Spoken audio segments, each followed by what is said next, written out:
அனைவருக்கும் இனிய காலை வணக்கங்கள். ஓம் திருமூலர் திருவடிகள் போற்றி போற்றி. திருமந்திரம் 5ஆம் தந்திரம் 7வது அத்தியாயம். யோகத்தில் 1464.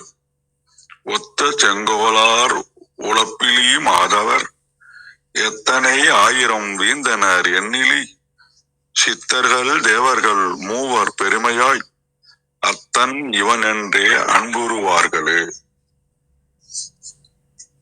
யோகத்தினுடைய பெருமையை இந்த பாடல்ல உணர்த்துவதாக உணர்கின்றேன்.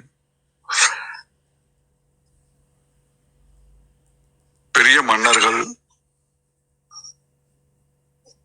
நிறைய மாந்தர்கள் எல்லாரும் யோகம் பயின்று அது தொடர்ச்சியா செய்யாததால வாழ்க்கை சக்கரத்துல வீழ்ந்துகிட்டே இருக்கிறாங்க.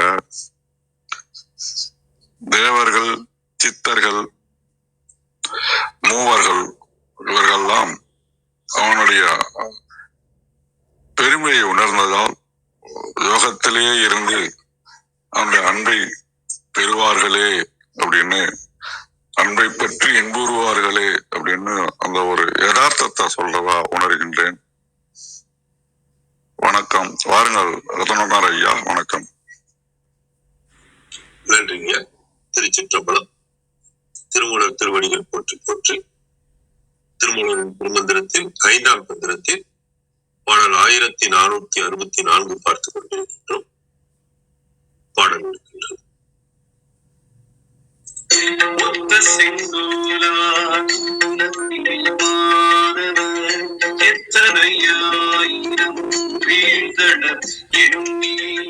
சித்தர்கள் தேவர்கள் மூவர் பெருமையாய் அத்தன் இவன் என்றே அன்புறுவார்களே. ஒத்த செங்கோலார் உழப்பிலி மாதவர் எத்தனை ஆயிரம் வீழ்ந்தது என்று எண்ணிலி சித்தர்கள் தேவர்கள் மூவர் பெருமையாய் அத்தன் இவன் என்றே அன்பு உருவார்களே. இதன் விளக்கமாக கருணகையா தருகிறார்.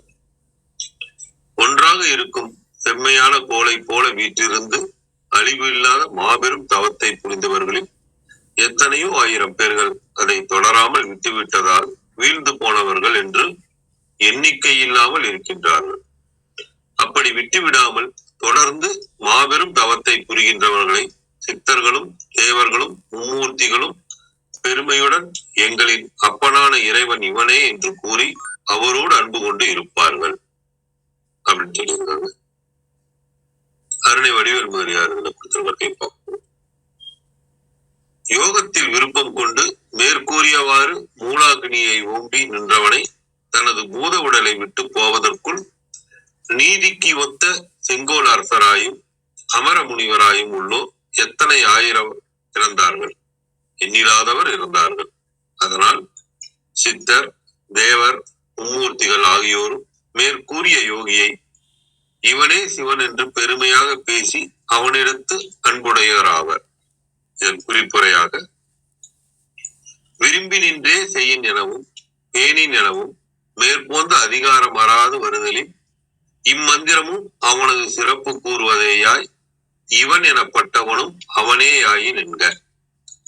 தேவ இருடியர் முனிவர் என்பார், உழப்பிலி மாதவர் என்றார். அவர் அவ்விரு இருடியரும் முனிவரும் ஆயது முன்னை பசு புண்ணியத்தால் ஆதலின் அப்புண்ணியம் தீர்ந்தவழி அவரும் அப்பதவியின் நீங்குதல் பற்றி அவரையும் வீழ்வாருள் ஒரு சாரராக ஓதினார். இங்கு கூறும் யோகம் சிவயோகமாதலின் இவன் இரவாது வீட்டுலகம் புகுவான் என்க. எண்ணிலி உழப்பிலி என்பவற்றை ஓர் எண்ணு பெயர் போலவும் வைத்து ஓதுவார் இந்நாயனார். இதனால் சிவனிடத்து செய்யும் அன்போடு கூடிய யோகத்தை உடையவனது பெருமை கூறப்பட்டது. விளக்கம் கொடுத்திருக்கிறாங்க. கௌரியம்மா, வாருங்களம்மா. வணக்கம். வணக்கம் ஐயா, நன்றி. அருமையான விளக்கங்கள், நன்றி. அனைவருக்கும் அன்பு வணக்கம். ஓம் நந்தியம்பெருமான் திருவடி போற்றி. ஓம் திருமூலர் திருவடி போற்றி. ஓம் நம சிவாய. திருமந்திரம் 1464. ஒத்த செங்கோலார் உலப்பிலி மாதவர் எத்தனை ஆயிரம் வீழ்ந்தனர் எண்ணிலி. சித்தர்கள் தேவர்கள் மூவர் பெருமையாய் அத்தன் இவனென்றே அன்புறுவார்களே. Translation: Thousands are the rulers righteous, thousands are the ascetics spotless, thousands are they that fell down hopeless. Siddhas, celestials, and the triumvirate adore him as Father and they celebrate. ஒத்த செங்கோலார் உலப்பிலி மாதவர். யோகத்தை பற்றி தான் பார்த்துட்டு வரோம். யோகத்தினால நம்ம நமக்குள்ள இருக்க சிவத்தை உணர்ந்து அதிலேயே நிலை பெற்று நின்று அப்புறம் சமாதி அடைகிற வரைக்கும் போகிற நிலைக்கு வரணுங்கிறது தான் யோகத்தில் சொல்கிறாங்க. அந்த இது பண்ணாமல் இயமம் நியமம் வரைக்கும் பண்ணிட்டு அதுக்கப்புறம் ஆசனமும் பண்ணுவாங்க, பிராணாயாமமும் பண்ணுவாங்க. ஆனால் தனக்குள்ளே இருக்க சிவத்தை உணரலைன்னா அவங்க முக்தி அடைய மாட்டாங்க அப்படிங்கிறதான் சொல்லிட்டு வராங்க. போன பாடலையும் அதுக்கு முன்னாடி 64 கலைகளை நீங்கள் கற்றிருந்தாலும் உங்களுக்கு அந்த பாச பிறவி பிணி நீங்கா அப்படின்னு சொல்லியிருந்தாங்க. அதே போல தான் இங்கே நீங்கள் என்னதான் பெரிய விஷயம் நீங்கள் இந்த உலகத்தில் பண்ணாலும் ஒத்த செங்கோலார், அதாவது நல்லாட்சி புரிந்து மக்களுக்காகவே வாழ்ந்த அரசர்கள் இருக்காங்க இல்லையா, மக்களுக்காகவே அவ்வளோ விஷயங்கள் செஞ்சவங்களா இருக்கலாம், இந்த உலகத்துக்காகவே வாழ்ந்த மனிதர்கள் இருக்கலாம். அந்த அளவுக்கு நீங்கள் பெரிய விஷயம் செஞ்சிருந்தாலும் உலப்பிலி மாதவர்னா தவத்துக்கும் தியானத்துக்கும் என்ன வித்தியாசம் வரும்னா, தியானம் நம்ம உள்முகமாக திரும்பி அந்த நந்தியை கொண்டு நம்ம பண்ணுறது, நம்ம இறைவனை நோக்கி நமக்குள்ளே இருக்க சிவத்தை பற்றி கொண்டு பண்ணுறது. தவம்ங்கிறது ஏதோ ஒரு விஷயத்துக்காக தவம் பண்ணுறது, அதாவது மனதை கொண்டே தவம் பண்ணுறது. அது இறைவனை நோக்கியும் இருக்கலாம். மற்ற இப்போ தவம் இருந்து பெத்த பிள்ளை அப்படி சொல்லுவாங்க இல்லையா, ஒரு விஷயத்துக்காக இல்லை உலகம் நன்மைக்காகவுமே தவம் செய்வாங்க.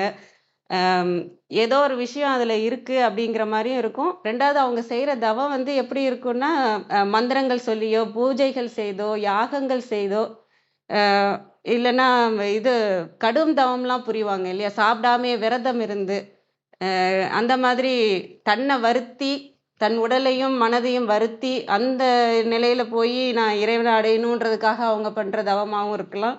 ஏதோ ஒரு நோக்கத்தை கொண்டு ஒரு செய்கிற தவமாக இருக்கலாம். ஆனால் தியானங்கிறது அப்படி இல்லை. நமக்குள்ள திரும்பி நமக்குள்ள இருக்க சிவத்தை உணர்ந்து தன்னை அறிந்து தன்னுள் இருக்கும் சிவத்தோட கலந்து இறைவனாகவே மாறுற இது. அந்த மாதிரி இல்லாமல் தவம் பண்ணுறவங்க அழிவே இல்லாத தவம், உலப்பிலி மாதவம்னா அழிவே இல்லாத தவம். எனக்கு அந்த நம்ம படத்துலலாம் பார்த்துருப்போம் இல்லையா, நம்ம ஓம் நம சிவாயன்னு அந்த காடே அதிர்ற மாதிரிலாம் தவம் பண்ணுவாங்க. அப்புறம் இறைவன் வரம் கொடுப்பாங்க, அந்த மாதிரிலாம் பார்த்துருக்கோம். அந்த மாதிரி கடுந்தவம் புரிஞ்சவங்களா இருந்தாலும் சரி, நீங்கள் உலகத்துக்காகவே எந்த சுயநலமும் இல்லாமல் மக்களுக்காகவே வாழ்ந்த அரசர்களாக இருந்தாலும் சரி, எத்தனை ஆயிரம் வீழ்ந்தனர் எண்ணிலி. இந்த மாதிரி நீங்கள் எவ்வளோ நன்மைகள் புரிந்து பெரிய விஷயங்கள் சித்திகள் எல்லாமும் அடைஞ்சு இருந்தாலும் சரி, வரங்கள் பெற்றிருந்தாலும் சரி, நான் அழிவே இல்லாத வரம் பெற்றாலும் நான் எனக்குள்ள இருக்க இறைவனை உணரலைன்னா நான் முக்தி அடைய முடியாது. ஏன்னா மனம் தூய்மையாகிறாது, அந்த கர்ம வினைகள் போயிருக்காது. அதனால முக்தின்ற இதுக்கு நான் போக முடியாது. அந்த இதை தான் திரும்ப சொல்றாங்க இதுலேயும். எத்தனை ஆயிரம் வீழ்ந்தனர், அவங்க யாருமே அடுத்த நிலைக்கு போக முடியாது. திரும்ப அவங்களுக்கு இறப்புன்னு இந்த உலகத்தை விட்டு போறாங்கன்னா திரும்ப அதே நிலைக்கு தான் திரும்ப அவங்க வருவாங்க, அந்த கர்ம வினைகளுக்கு தகுந்த மாதிரி. ஆனால் இந்த பெரிய பெரிய விஷயங்கள் பண்ணும்போது அவங்களுக்கு புண்ணியம் சேருமே தவிர பிறவாமை என்ற நிலை வராது அப்படிங்கிற மாதிரி நான் இதில் புரிஞ்சுக்கிறேன். சித்தர்கள் தேவர்கள் மூவர் பெருமையாய் அத்தன் இவனென்றே அன்புறுவார்களே. சித்தர்கள் தேவர்கள் மூவர், முப்பெரும் தேவர்கள் இருக்காங்களே, அவங்க பெருமைப்படுவாங்க. எப்போ பெருமைப்படுவாங்கன்னா நம்ம சிவமாகவே மாறுறப்பதான். அத்தன் இவனென்றே அன்புறுவார்களே. அவங்க நாம நேற்று பார்த்தோம் இல்லையா, ஒரு ஸ்கூல் உதாரணம் படி பார்த்தோம். நம்ம ஸ்கூலில் டீச்சராக இருக்கோம்னா நம்ம மாணவர்களாகவே இருந்துகிட்டே இருக்கக்கூடாது, நம்மளும் டீச்சர் ஆகணும். நாம அப்பா அம்மாவா நம்ம சின்ன பிள்ளையா இருக்கும்போது அப்பா அம்மா இருந்தாங்க. அப்புறம் நம்மளும் அப்பா அம்மா ஆகணும். அது போல தான் இப்ப நம்ம வந்து மனிதர்களா இருக்கிறோம்னா, நமக்குள்ள இருக்க சிவத்த உணர்ந்து நாமும் சிவமாவே ஆகணும். அப்ப வந்து அந்த பெருமை நமக்கு நம்ம பிள்ளை வந்து அப்பா ஆகும்போது ஒரு பெருமை வரும் இல்லையா? அந்த மாதிரி இந்த தேவர்களா இருக்கிறவங்களுக்கும், ஓ இவங்களும் நம்ம செட்ல சேர்ந்துட்டாங்க. இவங்களும் நம்மளோட வந்துட்டாங்கன்னு சொல்லிட்டு, நம்ம அவங்களோட அன்புக்கும் பாத்திரமாக ஆவோம். அவங்க பெருமைப்படும்படியும் நம்ம வாழ்ந்திருக்கிறோன்ற அந்த இதுவும் இருக்கும். அந்த பெருமைக்காகவும் அவங்க அந்த பெருமையும் நமக்கு கிடைக்கும். அவங்களோட அன்பும் கிடைக்கும் நமக்கு. அவங்க பெருமைப்படும்படி வாழணும். தேவர்களும், சித்தர்களும், முப்பெரும் தேவர்களும் நம்ம நம்ம பெருமைப்படும்படி வாழணும்னா, நம்ம நமக்குள்ள போய் நம்மள அந்த பிரத்யாகாரத்திலருந்து ஆரம்பிச்சு தாரணை, தியானம், சமாதி அப்படின்ற நிலைக்கு போகணுமே தவிர, இந்த உலகத்துக்காகவே திரும்ப திரும்ப உலக விஷயத்துக்காகவே நம்ம பண்ணிட்டு இருக்கக்கூடாது. இப்ப உலக விஷயத்துல பார்த்தீங்கன்னா, தவம் பண்றது தான் பெரிய விஷயமா இருக்கும். ஏன்னா சித்திகள் கிடைக்கும். எது வேணுமோ அவங்களால பண்ண முடியும். அந்த மாதிரி. இந்த இவங்க சொல்றது இந்த முக்திக்கான பாதை எதுன்னா, தியானம், சமாதி இந்த இது தன்னை அறிந்து தனக்குள்ள போகிறது. அ அது எவ்வளவு முக்கியன்றது திரும்ப திரும்ப சொல்லிட்டு வராரு. உங்களுக்கு பிறவாமை வேணும், கர்ம வினைகள் போகணும் அப்டின்னா, நம்ம வந்து தியானத்துல நமக்குள்ள போய் நமக்குள்ள இருக்க சிவன உணரணும் அப்படிங்கிறது தான். அதுதான் நம்ம சொல்லுவோம் இல்லையா? ஐ லவ் மை செல்ஃப்ன்னு சொல்லுவோம். அந்த செல்ஃப்ங்கிறது எதுன்றது நம்ம எடுத்துக்கணும். செல்ஃப்ன்றதுன்னா இப்ப உலகத்துல இருக்கிறவங்க செல்ஃப்னா என்ன சொல்லுவாங்க? நம்ம என் மனசுப்படி வாழ்றது தான் ஐ லவ் மை செல்ஃப்ன்பாங்க. நான் என் இஷ்டத்துப்படி வாழணும் அப்படின்னு.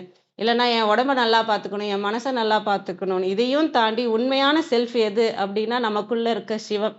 அத விரும்பணும். ஐ லவ் மை செல்ஃப்ன்னு எப்ப சொல்றோமோ, அத வந்து நமக்குள்ள இருக்க சிவன விரும்பி, அந்த சிவத்தோடயே கலந்து, அந்த இறைவனாகவே ஆகுற அந்த உண்மையான நம்மளோட இயற்கையான நிலைக்கு, நம்மளோட இயற்கையான இறைசக்தி நிலைக்கு நம்மளும் வந்து போகணும் போகணுன்ற இதுதான் நமக்கு இருக்கணும். திரும்ப திரும்ப அத தான் சொல்றாங்க. இதே தான் நீங்க நெறைய சித்தர்கள் பாடல்கள்லயும் பார்த்தாலும், இதே தான் சொல்லுவாங்க. நீங்க அ அவங்க உலக இன்பத்துக்காகவோ, உலகம் உய்யணும் அப்படிங்கிறதுக்காகவோ அவங்க பெருசா சொல்லியிருக்க மாட்டாங்க. போற்றுதலும் பெருசா இருக்காது. அவங்கள சொல்றது எல்லாமே என்னவா இருக்கும்னா, அ உள்ள இருக்க சிவத்த உணர்ந்து சிவத்த அடையணும் அப்படிங்கிறது தான். அதனால பிறவாமை என்பது இல்லன்றதும், எனக்கு புடிச்ச பாட்டு இந்த சிவவாக்கியர் பாட்டு நான் இதுக்கு முன்னாடியே சொல்லியிருக்கேன். அந்த "ஓடி ஓடி உட்கலந்த ஜோதியே" அந்த பாடல்லையும் பார்த்தீங்கன்னா, தனக்குள்ள இருக்க சிவன உணர்ந்து, அந்த பிறவாமை நிலைய அடையறது தான் அவங்களும் சொல்லியிருப்பாங்க. அ "ஓடி ஓடி உட்கலந்த ஜோதியை நாடி நாடி நாடி நாடி நாட்களும் கழிந்து போய், வாடி வாடி வாடி வாடி மாண்டு போன மாந்தர்கள் கோடி கோடி கோடி கோடி எண்ணிறைந்த கோடியே." அந்த மாண்டு போன மாந்தர்கள் ஒரு சில இதுல வந்து வாழ்ந்து போன மாந்தர்கள்னு இருக்கும். எவ்வளோ பேர் இதுக்கெல்லாம் ட்ரை பண்ணி அத வந்து அடையல அப்படிங்கிறது. ஆனா எதுக்கு அவங்க அ எந்த மாதிரியான அதுக்கு தான் அஷ்டாங்க யோகம்னு குடுத்துருக்குறாங்க. திருமந்திரத்திலே வந்து அத எப்படி ஸ்டெப் பை ஸ்டெப்பா நீங்க வந்து அணுகலாம் அப்படிங்கிறது. அ அதே தான் இங்கேயும் சொல்றாங்க. 1000 வீழ்ந்தனர் சொல்றாங்க. அந்த பாடல்ல கோடி கோடின்னு சொல்லியிருக்காங்க. அதே மாதிரி பிறவாமை சொல்ற இடம் வந்து இல்லை இல்லை என்று இயம்புகின்ற ஏழைகாள் இல்லை என்று நின்ற ஒன்றை இல்லை என்னலாகுமோ இல்லையல்ல என்றுமல்ல இரண்டும் ஒன்றி நின்றதை எல்லை கண்டு கொண்டோர் இனி பிறப்பதிங்கு இல்லையே. இந்த சிவத்தோட எல்லையை கண்டு கொண்டவங்க இனி பிறப்பதிங்கு இல்லையே அப்படிங்கிறதுதான். அதனால எல்லாருமே வந்து தியானத்துல போகணும். பூஜைகள், யாகங்கள், விரதங்கள்னு அந்த இடத்துலயே சரிய கிரியையோட நின்றக்கூடாது. யோகத்துக்கு வந்து பிரத்யாகாரம், தியானம், தாரணை, தியானம் அந்த சமாதின்னு அந்த இறைவனோட கலக்கிற விஷயத்துக்கு எல்லா மக்களும் முன்னேறணும். இதுதான் நீங்க பிறவி பயணம் அடைஞ்சதா இருக்கும். மத்தது எல்லாமே என்னதான் பண்ணாலும், எங்கேருந்து நம்ம போகிறோமோ, திரும்ப பிறவி எடுக்கும்போது அந்த இடத்துல தான் வந்து நிப்போம். அப்படிங்கிறத திரும்ப திரும்ப சொல்றதா நான் புரிஞ்சுக்கிறேன். அனைவருக்கும் நன்றி. வாங்கய்யா, வாசுதேவ கண்ணன் ஐயா வாங்கய்யா. வணக்கம் ஐயா. வணக்கம். அனைவருக்கும் இணைய காலை வணக்கம். ரொம்ப ஆழமான ஒரு பார்வையும் இதில் அடங்கியிருக்கிற படிநிலை அதுதான் நீங்க சொல்லுங்க. எடுத்த உடனே 10ஆம் கிளாஸ்ல எடுத்துட்டு போய் ஒரு குழந்தைய சேர்த்தா படிக்க முடியாது. ஆனா படிப்படியா படிச்சு வந்து அந்த படிப்பினுடைய தன்மை புரிஞ்சு அது அடுத்து அப்ப புரிதல் வந்து ரொம்ப முக்கியம். யோகம்னா நம்ம பொதுவாகவே சொல்லுவோம், அவனுக்கு ஒரு நல்ல யோகம் கிடைச்சது, நல்ல ஒரு வரம் அப்படின்னு.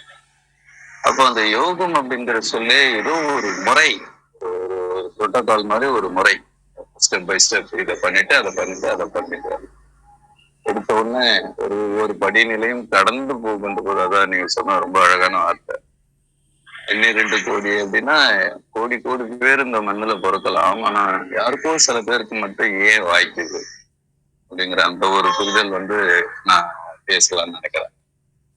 எல்லாரும் வந்து ஆன்மீக பாதையில போவாங்க.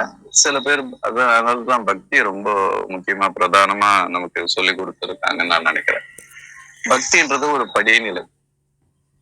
இந்த படிநிலையில பக்தியினுடைய அந்த டேஸ்ட், அதை உணர்தல்ல என்ன ஆயிடுச்சுன்னா, தொடர்ந்து பக்தி பண்ணக்கூடிய ஒரு பாக்கியம் கிடைக்கும். சில பேர் தொடர்ந்து எந்த நிலை வந்தாலும் பக்தியை வந்து விட மாட்டாங்க.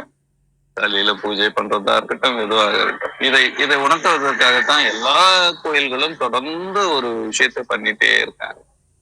இப்ப நமக்கு என்ன புரிதல் வரும் என்றால், பக்தி என்பது ரொம்ப பெரிய விஷயம் அல்ல.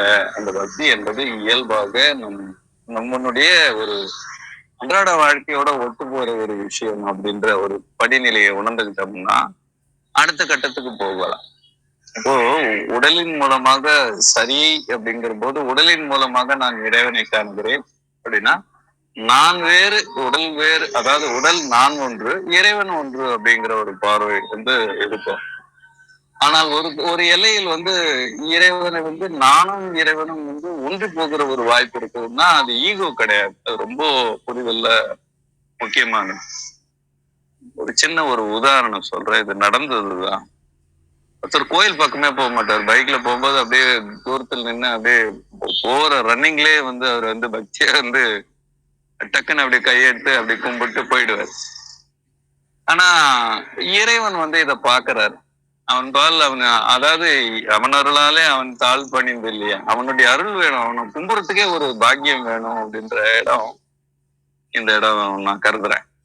இந்த பைக்ல போயிட்டு இருந்த ஒரு திடீர்னு அவருடைய குழந்தைக்கு வந்து ஏதோ ஒரு தீர்வு காண முடியாத ஒரு வியாதி அந்த சின்ன வயசுல வருது. ஆசையா பாசமா வளர்த்த குழந்தைக்கு இப்படி ஒரு வியாதி வந்திருக்குன்னு சொல்லிட்டு அவர் வந்து சொல்றாங்க, யாரோ சொல்றாங்க, நீங்க கடவுள் கிட்ட தான் வேண்டிங்க, நம்ம எல்லாம் மனுஷருங்க, கடவுள் தான் இதுக்கெல்லாம் வந்து தீர்வு சொல்ல முடியும், இல்ல ஒரே குழந்தை என்னால தாங்க முடியல அப்படின்னு அவரு சொல்றாரு. சொல்ல மனசு கேட்கல. நீங்க போகும்போது அந்த சாமி கோயில் இது வரைக்கும் அந்த பைக்ல ஓடிட்டு இருக்கும்போது கும்பிட்டவரு ஸ்டாண்டு போட்டு நிறுத்திட்டு போயிட்டு பக்தி பண்றாரு. இறைவா, எனக்கு இருக்கிறது ஒரே பொண்ணு, எப்படியாவது நீ காப்பாத்து. அது தொடர்ந்து பண்ண அவங்க குழந்தையினுடைய உடல் மாற்றம், டாக்டர் வந்து சொல்றாங்க, உங்க பொண்ணுக்கு ஏதோ சேஞ்சஸ் நடக்குது, ஆச்சரியமா இருக்குது, எங்களுக்கு வந்து மெடிக்கலி புரிஞ்சுக்க முடியல, நான் ஏதோ இறைத்தன்மை தான் இது வந்து சாத்தியம் இருக்கு. இப்போ அந்த மனுஷன் வந்து பக்தி வந்து எப்படி பண்ண ஆரம்பிச்சாரு, பைக்ல போகும்போது கும்பிட்டாரு, 2வது டெய்லி இறங்கி கும்பிட்டாரு. இப்போ அந்த கோயிலுக்கு போகாம அவரால் இருக்க முடியாது. அவருடைய முதல் கட்டமே வந்து கோயிலுக்கு போயிடுறது தான். குழந்தையினுடைய உடல் நிறம் மாற்றம் வர வர வர நம்பிக்கை அவருக்கு மேலோங்குது. ஒரு எல்லையில வந்து அவருக்கு என்னன்னா, அந்த கோயில்ல வந்து எப்பவுமே அவர் வந்து ஒரு பிரதிநிதி மாதிரி ஆயிடுறாரு அந்த கோயிலுக்கு. அந்த கோயிலுக்காக எல்லாமே வந்து பண்ற அளவுக்கு அவர் வந்துடுறாரு. சோ அதுக்கு அடுத்தது வந்து எல்லா நேரமும் தனிமையில கூட வந்து அந்த கோயில்ல அவர் வந்து உட்கார்ந்து கிடப்பாரு. அந்த மாற்றம் நடக்குதே, கண் கூட நடக்குதே மாற்றம் அப்படின்னு அவருக்கு ரொம்ப நம்பிக்கை மேலோங்குகிறது. அதுக்கு அடுத்த நிலையில் வந்து அவருக்கு அந்த கோயிலினுடைய பிரதான நிலையில் இருந்து போய் எல்லா நேரங்களிலும், இப்ப ஏதோ வரும்போது கும்பிட்டு போய் அதுக்கப்புறம் கோயில்ல போய் கும்பிட்டு வரும்போது எல்லா நேரமும் வந்து இறைவனை வந்து வணங்க ஆரம்பிக்கிறார். சோ பக்தி என்பது ஒரு பெரிய நம்பிக்கைங்க. அந்த நம்பிக்கை ஒரு மனுஷனுக்கு வர ஆரம்பிச்சதுன்னா ஒண்ணே ஒண்ணு என்னன்னா, பக்தியின் உச்சத்தில் இருப்பவர்கள் வீண் போவதில்லை. அதாவது துர்மார்க்க செயல்களுக்கோ துர்மார்க்க எண்ணங்களுக்கோ அவங்க போகவே மாட்டாங்க. அப்போ ஒரு நெறிமுறையில வந்து நின்னுறாரு. அவருக்கு இருக்கிற எல்லா கெட்ட பழக்கங்களையும் தூக்கி போட்டுறாரு. தான் பொண்ணு உடல்நிலை மாற மாற அவருக்கு இன்னும் நம்பிக்கை மாறுகிறது. அப்போ இறைவன் வந்து அவரை வந்து ஆட்கொள்றார். அது எல்லாத்தையும் விட எப்படி இருக்கும்னா இறைவனோடு ஒன்று கலக்கிற ஒரு இது. அப்போ பக்தியினுடைய அடுத்த நிலைக்கு அவங்க போய் அடுத்த குழந்தை போய் பிழைத்து கொண்டது, அந்த குழந்தை வாழுகிறது அப்படிங்கும்போது இது கேட்பதற்கு கதையாக இருக்கலாம். நடந்ததா அப்படின்னு கேட்டா நடந்திருக்கிறது. ஆனா இது எல்லாருக்குமெல்லாம் நடக்காதுங்க. யாரோ அவருக்கு அப்படி இல்லை. இறைவன் இந்த மண்ணுலகில் ஒவ்வொருவருக்கும் அவரவர்களுக்கான ஒரு தனிநிலை. நான் சொல்வது கண்டிப்பாக வந்து எல்லோருக்கும் புரிந்து கொள்ள வகையில் தான் இருக்கும் என்று நான் இது ஃபேண்டசியா சொல்லவே இல்லை. இது உண்மை. அந்த சம்பவத்தை நான் சொல்றேன். எல்லோருக்குமான ஒரு காலகட்டம் இருக்கிறது. இறைவன் பால் நாம் கொள்கின்ற பக்தி கண்டிப்பாக வீண் போகாது. அது ரிட்டர்ன்ஸ் கிடைக்கும். அந்த காஸ் ஆஃப் ஆல் காசஸ். நீங்க எல்லா காரணிகளுக்கும் நீங்கள் தான் காரணம் அப்படின்ற ஒரு இடம் வந்து அந்த புரிதலின் உச்சமாக வந்து நிற்கும். அந்த புரிதல் என்ன செய்யும் என்றால் எந்த நிலை வந்தாலும், ஒருவேளை பொருளாதாரத்தின் உச்சத்தில் அடைந்தாலும் அந்த பக்தி வந்து இறைவன் முன்னாடி நான் வந்து ஒரு சாதாரண ஒரு சதைப்பிண்டம் அப்படின்ற எண்ணம் கூட வந்துடும். அப்போ இது பக்தியினுடைய உச்சம். சரியில் இருந்து ஏறக்குறைய யோகம் ஞானம் போறாங்களா இல்லையா அப்படின்னு தெரியல. ஆனால் நமக்காகவே இந்த உலகத்தில் மண்ணுலகில் நாம் செய்கின்ற செயலின் மூலமாக இறைவனை காண ஆரம்பிப்போம். எல்லா செயல்களுக்குள்ளும் தன்னுடைய இறைநிலையை உணர்ந்து சாப்பிடும் போது கும்புறது, தூங்குறதுக்கு முன்னாடி கும்பிடுறது, விழிச்ச ஒண்ணு கும்பிடுறது அப்படின்னு அந்த அந்த நிலைக்கு அந்த மனிதன் போயிட்டான்.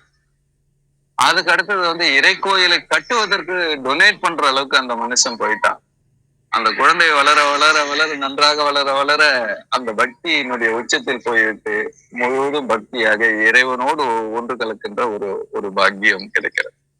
அப்போ முக்தி என்பது 3 தீ அப்படின்ற ஒரு வார்த்தை இருக்கிறது. எல்லாமே 3 பிரயாங்கள் தான். சோ நான் அன்னைக்கு அணுக்கள் சொல்லும் போது கூட அந்த 3 அணுக்கள் தான் அங்கே இருக்கிறது.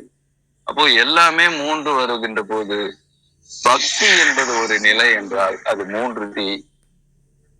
முக்தி என்பது 3 தீ. எல்லாமே இந்த பிரபஞ்சத்தில் முழுக்க முழுக்க 3ஆக வருகின்ற போது ஒன்று உருவாகிறது. அது பக்தி. ஒரு ஆண் மட்டுமே ஒரு குழந்தை பெற்றெடுக்கிறதுக்கு பாக்கியம் இல்லை. ஒரு பெண் மட்டுமே தனித்து ஒரு குழந்தையை பெற்றெடுக்க பாக்கியம் இல்லை. அப்படின்னும் போது மீண்டும் மீண்டும் இறைபொருள் ஒன்று உணர்த்துகிறது. நீ மட்டுமே ஒன்றை நீ செய்துவிட முடியாது. ஒன்றோடு ஒன்று கலக்கின்ற போது மற்றொன்று உருவாகிறது. பக்தியும் அப்படித்தான். மற்றொன்றுதான் அங்கே பார்க்க வேண்டிய ஒரு பார்வை. வாழ்க்கை என்பதும் புரிதல் என்பதும் அவரவர்களுக்கான அனுபவம். அவரவர்களுக்கான அனுபவம் என்பது அவரவனுடைய கர்மா என்றால் அந்த கர்மாவை முழுக்க முழுக்க ஏதோ ஒரு சக்தி இயக்குகின்ற என்றால் அது இறைநிலை. அந்த இறை பரம்பொருள் எந்தென்றும் உணரப்படுகின்ற போது இறைவன் தன்னை திரும்பி பார்க்கிறான் அப்படின்ற ஒரு எண்ணம் ஒரு மனுஷனுக்கு வந்து விட்டால் அவன் வாழ்க்கையில் சோடை போக மாட்டான். அதாவது கெட்ட வழிகளில் செல்ல மாட்டான். தீய செயல் செய்வதற்கு அஞ்சுவான். அதுதான் வந்து மனிதன் இருக்குங்க. தனக்கு மேல ஒண்ணு இருந்தாதான் ஒரு மனுஷனுக்கு வந்து கண்ட்ரோல் சிஸ்டம் உருவாகும். தனக்கு மேலே இறைவன் இருக்கிறான் அப்படின்ற ஒரு நினைப்பு ஒரு மனுஷனுக்கு வருகிறது என்றால் அவனுக்காக ஒரு சூழலை உருவாக்கி அவனுக்காக சூழ்நிலைகளில் நம்பிக்கை கொண்டு வந்து அவனை அவன் பால் இழுத்து கொள்ள வைத்தது அந்த இறை பக்தி என்றால் கண்டிப்பாக ஏதோ ஒன்று இருக்கிறது, இன்றும் இருக்கிறது, என்றும் இருக்கிறது. அது நம்மளை வந்து வழி நடத்தும் அப்படின்ற புரிதல் வந்துகின்ற போது ஒரு நாளும் பக்தி வீண் போகவே போகாது. ஒருவேளை நேரம் தாழ்த்தி காலம் தாழ்த்தி கிடைக்கும், ஆனால் கண்டிப்பாக கிடைக்கும். காலம் என்பது தன்னுடைய கணக்கை அது வைத்திருக்கும்.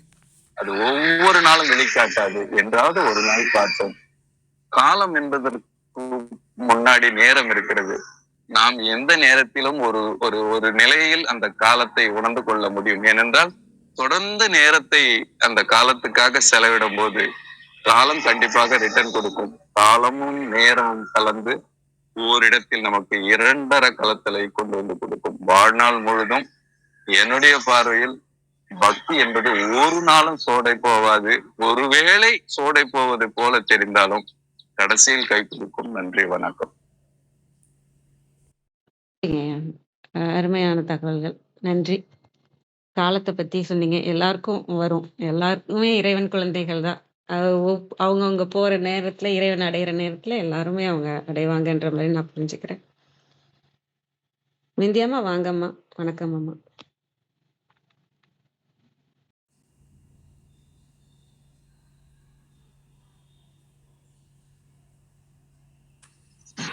அனைவருக்கும் வணக்கம். ஓம் சிவசக்தி போற்றி, ஓம் திருமூலரே போற்றி. 1464வது திருமந்திரம். தேவர்க்கும் மூவர்க்கும் துணை ஆனவன். திருமந்திரம். ஒத்த செங்கோலர் உலப்பிலி மாதவர் எத்தனை ஆயிரம் வீழ்ந்தனர் எண்ணிலி சித்தர்கள் தேவர்கள் மூவர் பெருமையாம் அத்தன் இவன் என்றே அன்புறுவார்களே. நீதி நெறி தவறாது செங்கோல் செலுத்திய மா மன்னர்கள், அழிவில்லாத மாபெரும் தவம் புரிந்தவர்கள், இப்படி எத்தனை ஆயிரம் பேர் இறந்தொழிந்து போயினர். எனவே எண்ணிக்கையில் அடங்காத எண்ணிலி சித்தர்கள் தேவர்கள் பிரம்மன் திருமால் ருதிரன் என்ற மூவர்கள் எல்லாம் பெருமைக்குரிய பரம்பொருள் பரசிவமே என்று உணர்ந்து அவன்பால் அன்பு செய்வார்கள்.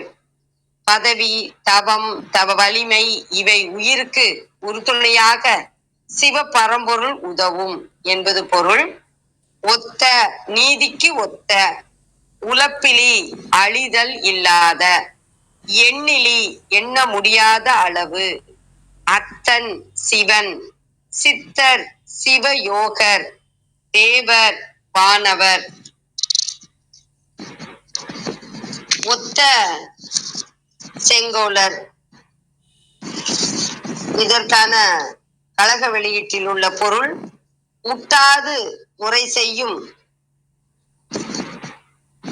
முடியுடை வேந்தர் எண்ணிலாதவர் கெடாத விழுத்தவ வேந்தர் அளவிலாதவர். இவ்விரு திறத்தாரும் சிறந்த பெருமையுடைய சிவபெருமானை விரும்பி வழிபட்டு உயிர்ந்தனர். அளவிறந்த சித்தர்களும் தேவர்களும் மூவர்களும் அச்சிவ பெருமானையே வழிபட்டு சிறப்பும் பெருமையும் சேர பெற்றனர். எல்லாரும் சிவபெருமான் திருவடி இணைக்க தலையன்பு பூண்டு ஒழுகுவர். வீழ்ந்தனர் விரும்பினர் ஒத்த செங்கோலார் முடி அரசர்கள் உலப்பிலி மாதவர் கேடில்லாத தவசிகள். திருமூலர் அருளிய திருமந்திரம். அறியகிலேன் என்று அறச்சாதே நீயும் நெறிவழியே சென்று நேர்பட்ட பின்னை இரு சுடராகி இயற்ற வல்லானும் ஒரு சுடரா வந்து என் உள்ளத்து உள்ளாமே. அருமையான திருமந்திரம். எனக்கு இறை அருளவில்லையே, என் துன்பம் தீரவில்லையே, இறைவன் கருத்து என்ன என்று என்னால் அறிய முடியவில்லையே என்று ஏன் நீ வீண் கூச்சல் போடுகிறாய்? அறவழியே நீ நியாயமாக நடந்து ஒழுகினால் அவன் உனக்கு நேர் நின்று அருளுவான். அவன் அருளை பெற்றால் இரு ஒளி சுடராக ஆறுயிரையும் பேருயிரையும் இயக்கும் அச்சிவ பரம்பொருளே ஒப்பற்ற ஓர் ஒளிச்சுடராக தெரிவான். இப்படித்தான் அவன் வந்து என் உள்ளத்துள்ளே இடங்கொண்டு இருக்கிறான் என்றார் திருமூலர். அவர் வழி நடப்போம். அனைவருக்கும் நன்றி, வணக்கம். சிவ சிவ. திருச்சிற்றம்பலம். மிக்க நன்றி. வாங்க ஐயா பிரணவன் ஐயா. வணக்கம் ஐயா. வணக்கம். வேற யாராவது ஏதாவது கருத்துக்கள் சொல்றாங்களான்னு கேளுங்க. கேள்விகள். திருப்பூர் பாலு சார் வந்திருக்காரு. அவர் எப்போதுமே கேள்விகள் கேட்பாரு. எனக்கு கேள்விங்கிறது நம்முடைய சிந்தனையை கூட கொஞ்சம் தூண்டும். சரி, யாரும் இன்னும் கேட்கல. அது என்ன அப்படின்னு சொன்னா, இந்த தவம் செய்யறது அப்படிங்கிறது முதல் விஷயம் என்னன்னா தொடர்ந்து செய்யணும். ஆனா தொடர்ந்து செய்யறதுல ரெண்டு விஷயம் இருக்கும். ஒண்ணு, முதல்ல ரிஸ்க். தொடர்ந்து செய்யறதுல சில சிக்கல்கள் வந்துகிட்டே இருக்கும். அதை பத்தி எல்லாம் கவலைப்படாம நம்ம தொடர்ந்து எதை செய்யறோமோ அதை தொடர்ந்து ஒரு செயலை செய்தால் அதுவே தவம் ஆகும். அதனால இதுல திருக்குறள்ல என்ன சொல்லுவாங்கன்னா, தவம் செய்வார் தன் கர்மம் செய்வார் அப்படின்னு சொல்லுவாங்க. அப்புறம் தவத்துக்கு இன்னொரு விஷயம் என்னன்னா, உற்ற நோய் நோன்றல், நமக்கு வந்த துன்பத்தை தாங்கிக் கொள்ளுதல். அப்புறம் உயிர்க்கு உருகன் செய்யாமை, இன்னொரு உசிருக்கு துன்பம் பண்ணக்கூடாது, நமக்கு வந்த துன்பத்தை நம்ம தாங்கிக்கணும். இதெல்லாம் தவம் அப்படின்னு சொல்லுவாங்க. இப்ப இதுவரைக்கும் என்ன பார்த்தாங்கன்னா, தவம் செய்தால் நினைத்தது நடக்கும், கேட்டது கிடைக்கும் அப்படின்லாம் சொல்லுவாங்க. அது நன்மையை தரக்கூடிய தவம். ஆனா உயர்வான தவம் எது அப்படின்னு கேட்டா, காரைக்கால் அம்மையார் சொல்லுவாங்க, இடர் கலையாரேனும், என்னுடைய துன்பத்தை அவர் நீக்கலன்னா கூட பரவாயில்ல, எமக்கு இறங்காரேனும், எமக்கு அவர் இறங்கலைன்னா கூட பரவாயில்ல, ஆனா நான் அந்த சிவ சிந்தனையில் இருந்து விலக மாட்டேன் அப்படின்னு காரைக்கால் அம்மையார் சொல்லியிருப்பாங்க. அந்த பாட்டு முழுக்க தெரியல, ஆனா இந்த 2 வரியே நம்ம அடிக்கடி சிந்திக்கக்கூடிய ஒரு வரி. இடர் கலையாரேனும் எமக்கு இறங்காரேனும் அப்படின்னு காரைக்கால் அம்மையார் அநேகமா அந்த அற்புத திருவந்தாதி அப்படிங்கிற ஒரு நூல்ல சொல்லியிருப்பாங்க. அப்புறம் அப்பர் பெருமானை பத்தி பெரிய புராணத்துல சொல்லும் போது, தீமை நன்மை இரண்டையும் ஒன்றாகவே கருத்தில் கொள்வார். ஓடும் செம்பொன்னும், நம்ம பார்த்தலாம் முன்னாடி செம்பொன்னு, அந்த ஓடு அப்படிங்கிறதையும் தெருவுல கடக்கக்கூடிய ஓடையும், அதே நேரத்துல கடையில விற்கக்கூடிய செம்பொன்னையும் ஒன்றாகவே பார்ப்பார்.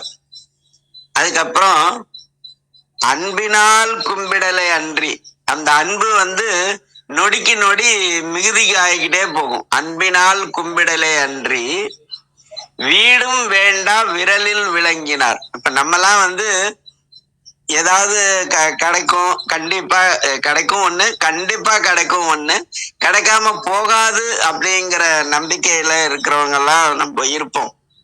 ஆனா அப்பர் பெருமான் தான் என்ன சொன்னார்னா, வீடும் வேண்டா விரலில் விளங்கினார். ஆழ்வார் சொல்வாரு, அற்றது பற்றெனில் உற்றது வீடுன்னு வர. ஆனா வீடும் வேண்டாம் அப்படின்னு சொல்றது அப்பர் பெருமானோட பக்தி. அது இப்ப நம்ம பண்றதில் அப்படி ஒருவேளை வீழ்ந்து விடாமல் பண்ணினால் அது நல்ல தவம். ஆனா அப்பர் பெருமான் செய்தது நல்ல தவம். அது அந்த பாடலோட நம்ம இன்னைக்கு நிறைவு பண்ணிக்கலாம். கேடும் திருவும் கெட்ட திருவினார், கேடும் கேடுனா தீமை, திருனா நன்மை. கேடும் திருவும் கெட்ட திருவினார், ஓடும் செம்பொன்னும் ஒக்கவே நோக்குவார். கேடும் திருவும் கெட்ட திருவினார், ஓடும் செம்பொன்னும் ஒக்கவே நோக்குவார். கூடும் அன்பினால் கும்பிடலே அன்றி, கும்பிடலே அன்றி, அன்பினால் கும்பிடலே அன்றி, கூடும் அன்பினால் கும்பிடலே அன்றி, வீடும் வேண்டா விரலில் விளங்கினார். இந்த விரல் அப்படின்னா வலிமைன்னு அர்த்தம். எதுவும் வேண்டாம் அப்படின்னு சொல்றது வலிமை. அது வீடும் வேண்டா விரலில் விளங்கினார், கேடும் திருவும் கெட்ட திருவினார், ஓடும் செம்பொன்னும் ஒக்கவே நோக்குவார். கூடும் அன்பினால் கும்பிடலே அன்றி, வீடும் வேண்டா விரலில் விளங்கினார். சிவா திருச்சிற்றம்பலம். நன்றி. அற்புதம் ஐயா. நல்ல விளக்கங்கள். காரைக்கால் அம்மையார் பத்தி சொன்னதெல்லாம் ரொம்ப அற்புதமா இருந்தது. மிக்க நன்றிங்க ஐயா. வாங்க ஐயா ரத்னகுமார் ஐயா. நிறைய செஞ்சுக்கலாம். நன்றிங்க ஐயா. நன்றி ஐயா. அது நீங்க சொன்ன காரைக்கால் அம்மையார் வந்து 11ஆம் திருமுறையில அற்புத திருவந்தாதில வந்து இடர்கலையாரேனும் எமக்கு இறங்காரேனும் படரும் நெறி பணியாரேனும் சுடர் உருவில் என்பரா கோலத்து எரியாடும் எம்மானார்க்கு அன்பராதன் நெஞ்சவர்க்கு அப்படிங்கிற பாடத்து. நன்றி சார். நன்றி நன்றி. நிறைவு செய்வோம். யான் பெற்ற இன்பம் பெருகை வையகம் வான் பற்றி நின்ற மறைபொருள் சொல்லினேன் என்றும் காலை எழுந்து கருத்தறிந்து ஓதினின் ஞான தலைவனை நன்னுவர் என்றும் கூறிய திருமூலரின் கூற்றின் கேற்ப வந்திருந்து கருத்துக்களை கூறி தெளிவுபடுத்திய சான்றோர்களுக்கும் செவி கொடுத்து சிறப்பித்த மெய்யன்பர்களுக்கும் மிக்க நன்றி. தளம் நிறைவடைகிறது. மீண்டும் நாளை காலை 6:30 மணிக்கு கேள்வி ஞானம் ஆன்மசுவாசம் நிகழ்வு